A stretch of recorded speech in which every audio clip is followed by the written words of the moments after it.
తెలంగాణలో భారీ పెట్టుబడులే టార్గెట్. అందుకే మరోసారి విదేశీ పర్యటనకు వెళ్లారు సీఎం రేవంత్ రెడ్డి. అందులో భాగంగా అమెరికా చేరుకున్నారు సీఎం రేవంత్ రెడ్డి. ఈ సందర్భంగా సీఎం రేవంత్ కు ఘన స్వాగతం లభించింది. 10 రోజుల పర్యటనలో భాగంగా 6 రోజుల పాటు అమెరికాలోనే ఉండనున్నారు.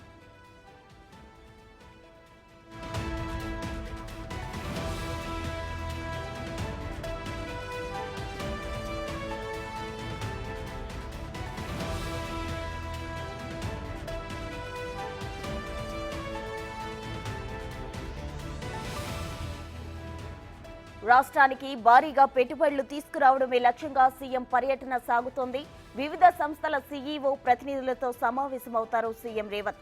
ఇవాళ న్యూజెర్సీలో ప్రవాస తెలంగాణీయులతో సమావేశమవుతారు. అమెరికా పర్యటన ముగిసిన వెంటనే నేరుగా దక్షిణ కొరియా చేరుకుని తిరిగి ఈ నెల 14న హైదరాబాద్ చేరుకుంటారు.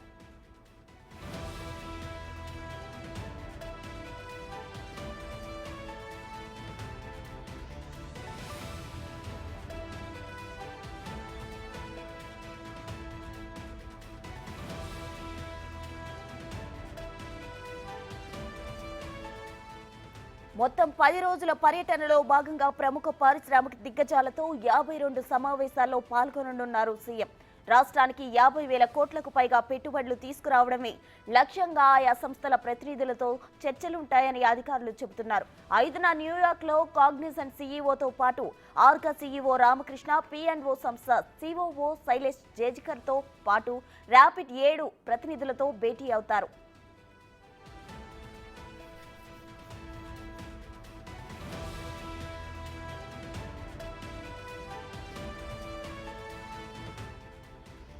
ఆరవ తేదీన పెప్సికో హెచ్సిఏ ప్రతినిధులతో సమావేశం అనంతరం వాషింగ్టన్ వెళ్లి ప్రపంచ బ్యాంకు అధ్యక్షుడితో సమావేశమవుతారు. అనంతరం అక్కడి నుంచి డలాస్ వెళ్తారు.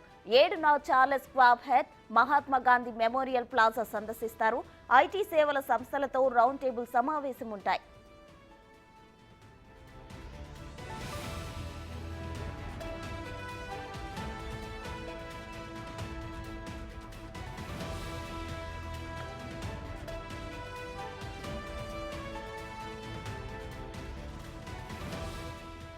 ఎనిమిదిన కాలిఫోర్నియాలో ట్రినెట్ సీఈఓ ఆర్ఎం ఆమ్జన్ రెనసాస్ ఆమాద్ సంస్థల ప్రతినిధులతో సమావేశమవుతారు. అనంతరం సెలెక్ట్ టెక్ క్యానికాన్ ప్రతినిధులతో చిట్ చాట్ నిర్వహిస్తారు. ఇక ఆ తర్వాత సెమీ కండక్టర్ రంగానికి చెందిన పలు సంస్థలతో రౌండ్ టేబుల్ సమావేశం నిర్వహిస్తారు సీఎం.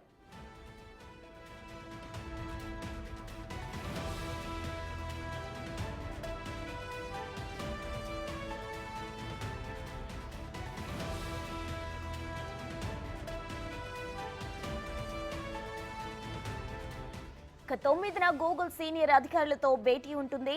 పాన్ బడయిరోజర్ సెంటర్ను సందర్శిస్తారు. అమెజాన్ వైస్ ప్రెసిడెంట్తో సహా పలు సంస్థల ప్రతినిధులను కలుస్తారు. ఇక 10న అమెరికా నుంచి బయలుదేరి 11న సిఎల్ చేరుకుంటారు. 12న Yuyu Pharma, Korean Federation of Textiles Industry, LS Holdings, హ్యాండమ్ మోటార్స్ ప్రతినిధులతో సహా పలు దేశాల ఉన్నతాధికారులతో సమావేశమవుతారు.